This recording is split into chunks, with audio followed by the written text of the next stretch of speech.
আসসালামু আলাইকুম। সবাই কেমন আছেন? আজ একটা গুরুত্বপূর্ণ বিষয় নিয়ে কথা বলবো।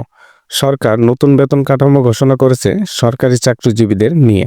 আপনারা হয়তো ভাবছেন এটা কি গার্মেন্টস শ্রমিকদের বেতনে কোনো প্রভাব ফেলবে?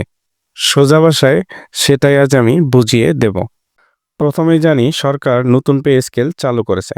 এই পে স্কেল মূলত সরকারি চাকরিজীবীদের জন্য তাদের জীবনযাত্রার মান উন্নয়নের ক্ষেত্রে বাড়ানো হয়েছে। তাদের জীবনে খরচ বেশি হয়, সরকার এই ব্যবস্থা নিয়েছে। এখন অনেকেই ভাবেন সরকারি বেতন বাড়লে গার্মেন্টসের বেতনও বাড়বে, কিন্তু বিষয় একটু আলাদা। সরকারি বেতন আর গার্মেন্টস বেতন দুইটা আলাদা জায়গায় নিয়ন্ত্রণ হয়, তবুও শ্রমবাজারে এগুলো পরোক্ষভাবে যুক্ত। যখন সরকারি বেতন বাড়ে তখন জীবনযাত্রার খরচ বাড়ে। এর ফলে শ্রমিকের নিজের বেতনের ব্যাপারে একটু বেশি প্রত্যাশা থাকতেই পারে।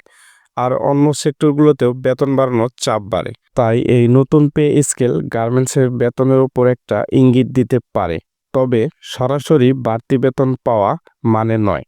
অতীতের উদাহরণ দেখলে দেখা যাবে আগে সরকারি বেতন বাড়লেও গার্মেন্টস সঙ্গে সঙ্গে বেতন বাড়েনি, কিন্তু পরবর্তীতে সেটা বেতন আলোচনায় প্রভাব ফেলেছে। আর গার্মেন্টসে বেতন বাড়ানোর ব্যাপারে শ্রমিক সংগঠন, মালিকপক্ষ আর সরকারের মধ্যে সমঝোতা দরকার। তাই শুধু সরকারি বেতন বাড়ার খবর শুনে তাড়াহুড়া করে দাবি করার দরকার নেই। সবসময় অফিসিয়াল তথ্যের উপর বিশ্বাস রাখা উচিত, গুজবের পিছনে না যাওয়াই ভালো।